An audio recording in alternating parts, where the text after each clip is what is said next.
This morning we had some big market movements. We saw Bitcoin surpass 50k, 53k, and then surpass 54k. So just in the last week, I've had two friends. One who has never bought crypto ever. He's saying, "Hey mate, looking to get into crypto. Have you got any recommendations?" NFTs have been pretty dead in the water for a long time, but I guess there's starting to be a resurgence. When we're up at these prices, you haven't seen that since 2021. You've got anyone that's bought crypto at this stage is pretty much in profit. It's literally the space race to try and speculate what AI project is going to have a use case.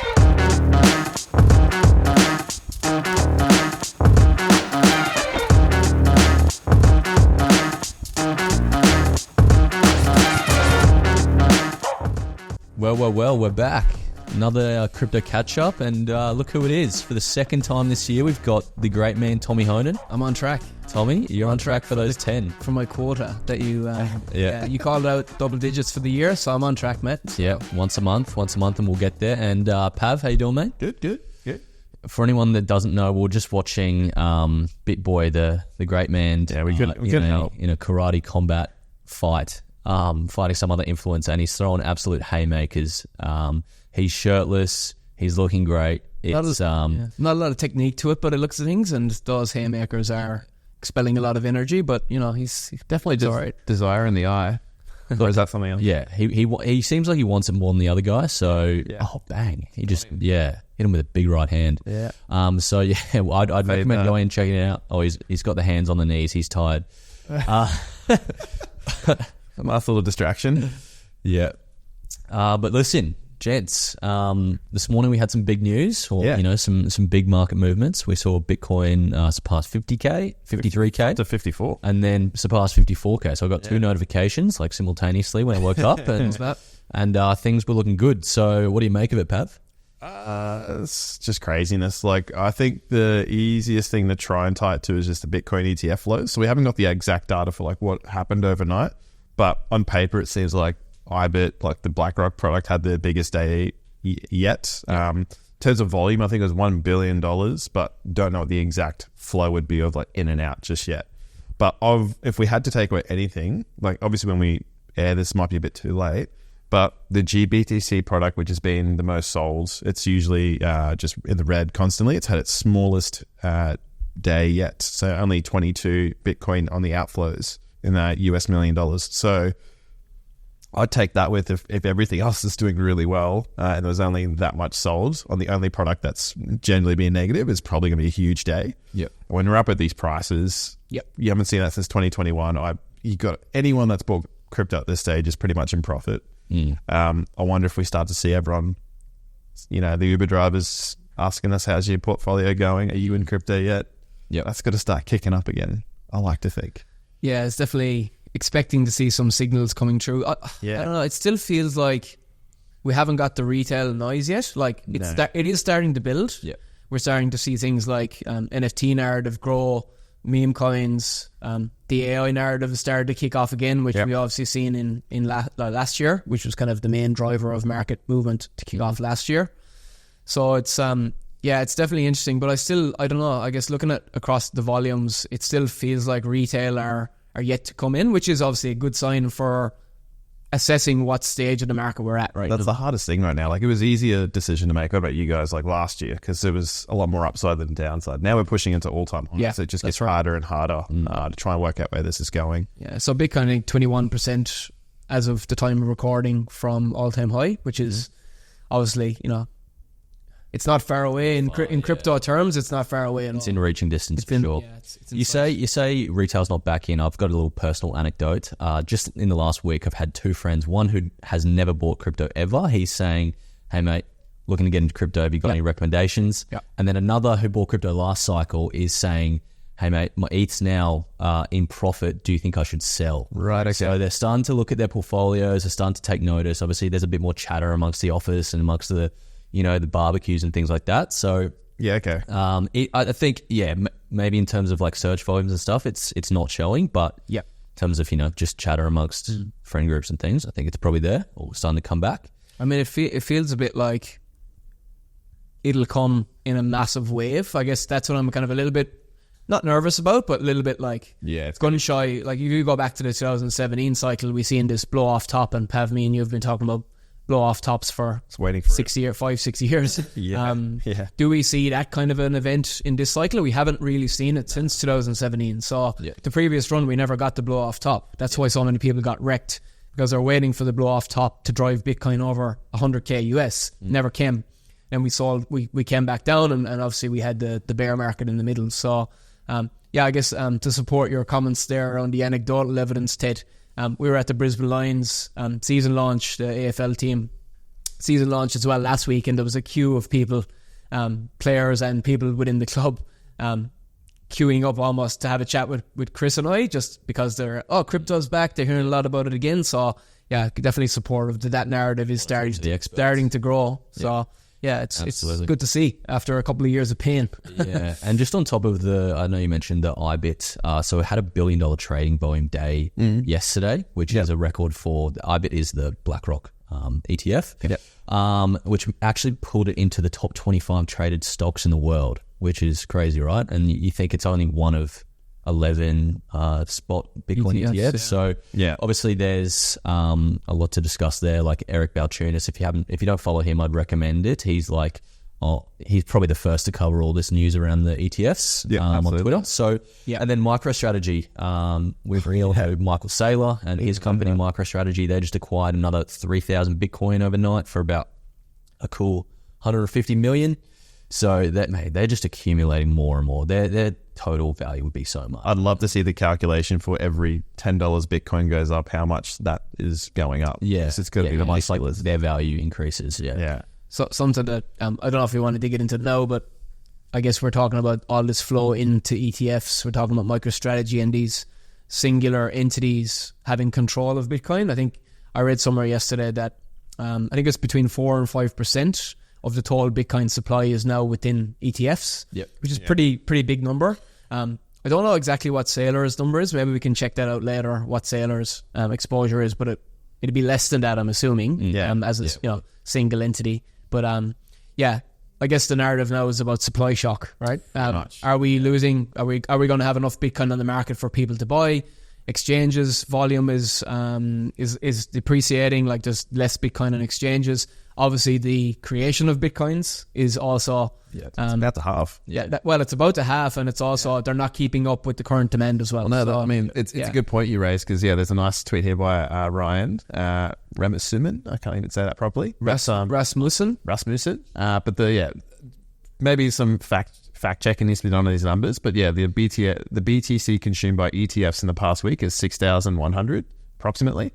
And what's been produced by the network is 11,200. So almost 50%, like you sort of said, even on a week-to-week basis. From the ETFs. Going to the ETFs. Yeah. Well, and then that's going to mental in 2 months. So then all of it's going to the ETFs at some stage, if this momentum keeps up, right? Exactly. Yeah. It'd be more than all of it if you look at those numbers and if they continue. Yeah, exactly. Which is mad. Talk about like they only have 5%. That might not sound like a whole heap. But when you consider that they've only been around for 1 month, 1.5 months, it's like and the nature of the buying too, it's progressive. It's not dump your bags and buy all the Bitcoin you can carry. These guys are usually pragmatically loading in, loading out. It's a 10-year plan. Yeah. It's some rebalancing along the way. That's really what these things are for, right? So, exactly. But it's an interesting week, I think, that's going to boil out. And the one thing that we all love to see is altcoins showing strength. So this is a chart we've been tracking on the podcast now for a couple of months now. Total 3 for those listening. But essentially what this does, it encapsulates what's the total market cap of the altcoin space. And we've just seen it constantly put in progressive green weeks. And we're already at Tuesday when we're at time of recording, and we're hitting $570 billion market cap. And once this sort of breaks away, the real key technical level is probably about that 700 bill mark. So as long as Bitcoin doesn't do anything silly, and by that I mean we start to see maybe ETF flows go negative, sentiment shift, there's nothing to say this current trajectory altcoins are. We're probably looking to see it continue to go to the upside for a couple more weeks, maybe a month or two just yet still. Or alternatively, we just have one big green week and then it's all over as well. So you can't discount anything and everything. But what it kind of indicates is there's probably a bit more green and upside to come. So that's 571 billion of 2.2 trill. Yeah. And to give context to that, their Bitcoin has almost 1.1 billion. 1.1 trillion. Sorry, locked into it. So So it seems like there's a bit of room to grow for the altcoins. Yeah, absolutely. Do you guys have might be going off on a tangent here, but do you guys have a particular strategy when it comes to altcoin season and where like Bitcoin and ETH run and then you wait for the altcoins? Is there anything you look for there? Yeah, mine is like I've changed my ways, but yeah, it's like once you get into a position, just hold it like a core position, and then I will jump in and do swing trading when the market is one way sort of running. So when it's going sideways, you tend to just get chopped up and lose quite a bit of money. So you just say you reckon the earlier the better when it comes to altcoins for long positions? Yeah, I'd like to just look at. I'd rather buy when things are just fearful and cheap. And then just have the conviction that it's going to go to the upside eventually, even though it could go down. I'm not going to lose sleep over that. But then when we are trending in one direction, tend to try and trade that. Yeah. Definitely on a tangent here, but I mentioned kind of before the podcast, I was looking at Rivian stock, which is the US electric car maker, and their stock price at like $10, and I think they were at 250 or 300 as an all-time high or something like that. But context that I'm bringing with that one is that's when I want to be buying altcoins, when they're actually depressed to that amount that people either think they're going to die or, but obviously you have to select the right type of altcoins and, use it as a tool. Like we've always talked about using altcoins as a tool to acquire more of the assets that you want, like Bitcoin or whatever it is that you're interested in acquiring more of. So, in terms of the strategy overall, I think we've talked about this on the podcast before, but allowing Bitcoin and the blue chips ETH, to have their run and then letting them cool off. And what happens when they cool off? Generally, some of that capital will flow. So following those kind of trends and the market cap is a good signal for that one as well. Yep, absolutely. And I just want to call out, I should have done this at the start, but we do have a YouTube channel. So we put up full episodes on YouTube. Yes, check it out. Clips and also like some shorts. So go check it out if you like the video. We share screen. Pav brings up his charts and different... some nice squiggles every now and then. Yeah, so it just provides a little bit more context to what we're talking about. So yeah, go check it out. But Tommy, before we jump into the top movers for the week, you have a bit of a story about pudgy penguins. Talk to me. Yeah, look, it's forming around the NFT narrative. I mean, a lot of people heard about NFTs back in the last run. It was trending. A lot of people made a lot of money. A lot of people probably lost a lot of money over the last 2 years tracking NFT projects. One of the kind of high profile partnerships at the time was Pudgy Penguins, which is essentially an NFT project partnered with Walmart in the US.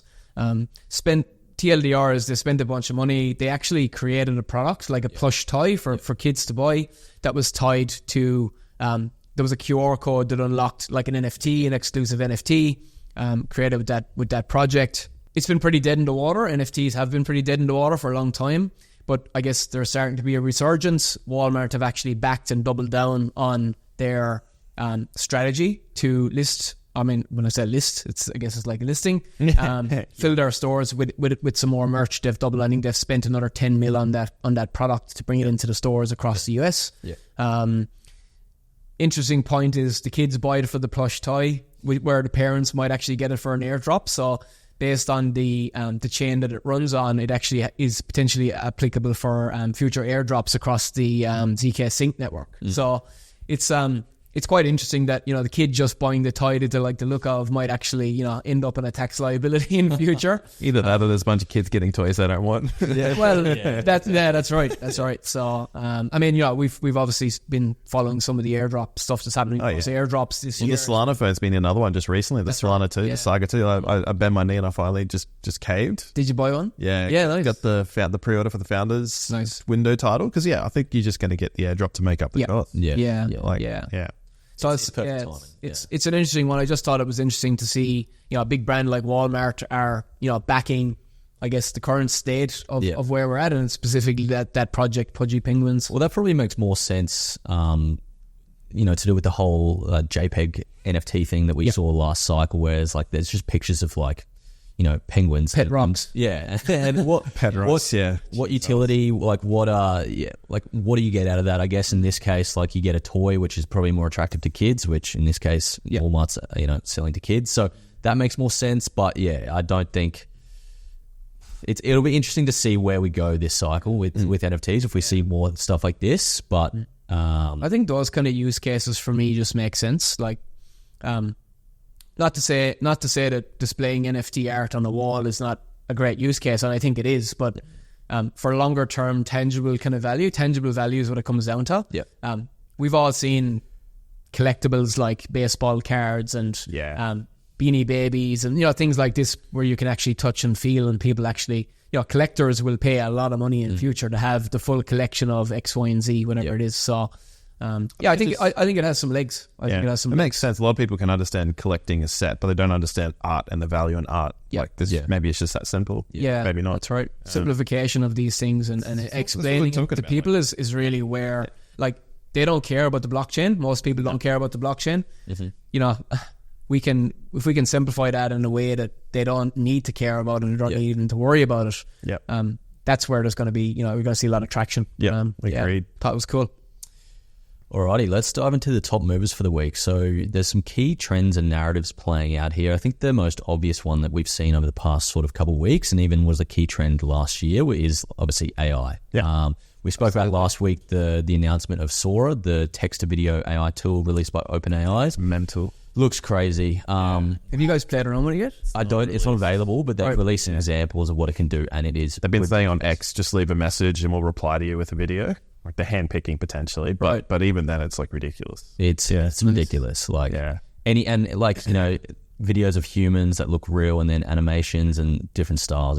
It's crazy. So wild. Anyway, but on the back of that, we've seen a big AI narrative, particularly with SingularityNet, Ajax, its token leading the way. It's one of the top movers this week. And I think in general, just I know CoinGecko, if you pull up that link I've put in there, Pav, they released some data around what their top trends are in terms of people searching for coins on their platform, and the artificial intelligence narrative is leading the way there. It's just ahead of GameFi. So you're seeing AI, GameFi, meme coins, the Solana ecosystem. They're kind of the top four. Top five is BRC20. But it just kind of makes sense. So a lot of people talk about different. There might be a layer 2 narrative, but this is what people are searching for, correct? Right? So this is legit. It's literally the space race to try and find speculate what AI project is going to have a use case. This is an awesome chart. I'm gonna add this to my own bookmarks. And if you go back to 2021, look at look at NFTs at 2%, and also DeFi summer, which we call it, have called it, would have been so at the top. 2.7% for DeFi and 2% for NFTs. They would have been at the very top, probably almost. AI wouldn't have even been on the menu back then, right? Exactly. So so that's a good way of looking at it. If you looked at, say, if this was available for 2021, you looked at the top searches for different categories of altcoins, would NFTs and metaverse and all that perform the best be at the top of those categories? Right. I think they would be. Not obviously. You'd base your entire set your watch by it. Yeah, but something to keep in mind for sure. Love it. Cool. What else we got?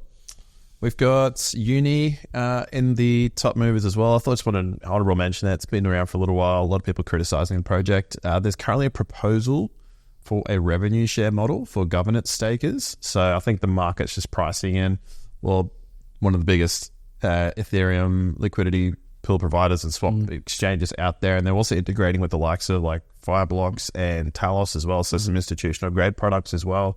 So the opportunity to have a revenue share on a decentralized exchange, that's probably going to be the biggest one on Ethereum still. I think a lot of people are pricing in that. How would that work for users to essentially get money back from the exchange trade volume, is it? It's in the proposal. I didn't go through it with a fine-tooth comb, but it seems like you can get revenue essentially from providing assets for liquidity pools, but it's also a reflection of what you've got staked is the proposal, but there'll be more to be released there. But I mean, it's a pretty common theme that we're seeing across newer decentralized exchanges to try and entice people to come do some trading there because they'll get a kickback. A lot of competition in that space. You really have to, they have a hard time trying to differentiate at times. But I mean, it's good for us because the products that come out are just better and better. Absolutely. At the moment, so it's awesome. No one really loses. But other than that, I just wanted to call out to ETH Denver at the moment, which is a week-long conference that runs in Denver. But they notably might see some news releases across a couple of projects. They might just start moving with this momentum in the market. So if you are wanting to just keep on the pulse, that might be something to check out. For example, Gala Games up quite a bit. That might have something to do with the fact that they've announced they're going to go on their own mainnet later this year. And just an infrastructure play to give their token a little bit more utility. So that could be potentially part of the story. But yeah, I would just call out that that's happening at the moment, which is good to know. Yeah. Cool. This one. Alrighty, well, we might dive into some news headlines. I think we've only got one this week. Yeah. So keep it relatively brief, and then we'll kind of provide some more insights and hot takes on what we think is going to happen over the next few weeks. But Pav, this is your story. Yeah, there's not really too much to tell other than like we were sort of talking about, okay, are we starting to see the shift potentially to gaming? NFTs, as we just sort of alluded to. The Bored Ape Yacht Club group, Yuga Labs, have announced a $1 million worth of prizes put aside for their next V2 release of the free-to-play game Dookie Dash, which I thought was a joke when I first heard the name. But yeah, it was actually pretty popular last cycle, but I haven't played it, haven't checked it out. But yeah, for me, it's more as is just someone throwing the gauntlet down to start the race now for GameFi. Just waiting for the catalyst to start, really. So that's all I really wanted to point out with that one. Yeah, we've been talking about GameFi and I guess the opportunity across. I know, Ted, you've checked me on XXX games versus AAA games before on the podcast. Yeah, but I mean, it's I mean, look at the CoinGecko searches, right? Like it's second. It's second in the list. People are waiting. You can't ignore it. Some of the assets have been showing some strong performance over the last probably 18 months at this stage now. Like realistically, they've been relatively strong or led the charge as well out of the bear market. So GameFi and AI again, top searches for a reason. So yeah, it's definitely one to watch. I think there's so many amazing projects that you could you could shortlist there. I mean, we talked about Immutable before being kind of a.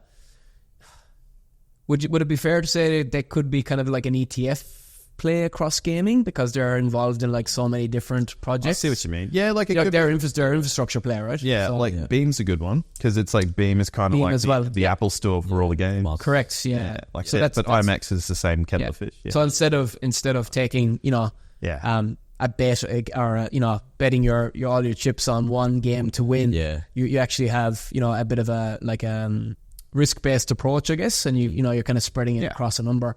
Beam is a good example as well. It's probably a good call out alongside like the likes of Immutable, and I'm sure there are others that I don't know about too. Yeah, Gala as well. You were just talking about their studio, so they're developing multiple games that may or may not take off. So you're kind of betting on more than just. Well, that's where you can actually, like, as a investor coming into this, you can look at the teams that can make up these studios too. So if they've got people from X gaming studios, they kind of probably have a better idea. Have an idea what they're up to. Than a couple of 20-somethings just having a crack. I think the key thing to be cautious here, and I got caught out last cycle, is last cycle there was so many blockchain crypto games releasing, and they all had like really great art and they looked great from like a trailer, but doesn't mean they have actual gameplay or users, because it's concept art almost. Yeah, because they can just pay a studio to develop a trailer and it looks great, and it's just an animation essentially. So don't base everything off how good the website looks or how good the trailer looks or how good the visuals look. Like you gotta do a little bit more of a deep dive, and games take a long time to develop. So and games are all community. So if a community can't be built around an idea,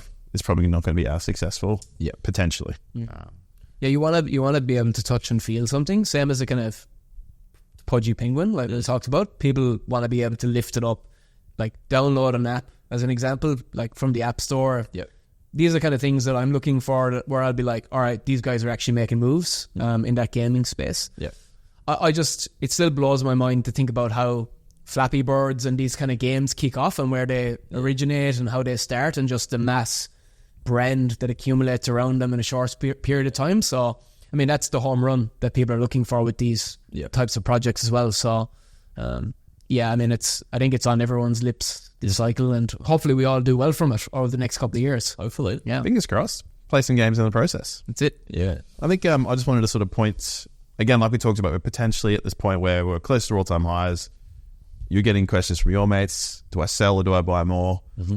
If you had to throw you off the fence, where are you going to go? You're going to say we're going higher here or lower? And kind of what's your thoughts why? Short term, I think there's probably potentially some more chop to come. I don't think, we're guaranteed to just continue higher until, for 18 months, as typically does in a bull market. But I think over the next few weeks, we'll have a bit of chop. But obviously, I'm just confident long term in having a bull market. And then a Bitcoin all-time high at the end of this year. So that's kind of my bet. I know you're more of a chart guy than I'm, Pav, so I kind of take what you're saying and run with it. But I believe in this long term. So that's my kind of take on things. That's good. Tommy? Yeah, definitely. I don't think we'd see a Bitcoin all-time high before the halving. Mm-hmm. I think definitely this year we are due a bit of a cool off, but I've been saying that for a while now. Right now, it just looks like we're gonna pound up as far as 60k USD in the next couple of weeks. Like, that's really what I'm feeling at the moment. Obviously, it changes, and we're in super bullish conditions right now, like as in at the time of recording. Yep. But I mean, there's so much positive sentiment around. All of the metrics are reading right for us at the moment. Obviously, if you have assets, I would be telling people to start taking some profits off the table, like at least reducing some of that risk exposure. That's what I'm doing, like not large chunks in such a bullish sentiment, but just being sensible about where you're at with your portfolios. And I had a good chat with Ben Simpson kind of about this on the weekend, and obviously he speaks to his clients from Collective Shift about just having a strategy, right? Just having a strategy. It doesn't have to be complicated, but just having one there that you've got levels set, or just accountable. Yeah, or just you've put in 10 grand, you've got 15, and you want to take 2 grand out. Like, just small little things like that are quite easy to understand. Mm-hmm. We don't need to be getting too scientific on these things. So what about you, Pav? Yeah, I can't. I was bearish probably, what was it, last month, just because of all the technicals that were playing up. I mean, we've just sort of thrown that to the wall right now. For me, the volumes just look like they're just still changing hands at a rapid rate. So until things like, I think the key thing I'm looking to see is good news causes selling. That's the only thing I'm sort of looking to as some sort of litmus test right now, because let's say, ETF volumes go bananas one day, but we don't really go that much higher on the charts potentially. That could be like a warning sign for me. I'm probably less trying to worry about where this thing turns around and just still playing the upward trend until it's pretty obvious that we're not going higher. But right now it seems pretty hard to not think that we're at least going to 60k from here. 57 is like, if you're looking at technicals, 57 is the next key fib level, 57,500. So I'll get to that and wait to see what happens next. It'll probably happen overnight tonight. But yeah, these ETF volumes are just mental. Like, it's just Bitcoin's a scarcity, object of scarcity. So, and if there's less of it, it's going to just keep going up. Like, there's not too much you can do about that. Final thing for me that I can have my eye on is the exchange. Exchange tokens. Any exposure to exchanges, be it centralized or decentralized. It makes sense that the more volume that comes in, the prices go up. Exchanges are going to get more activity.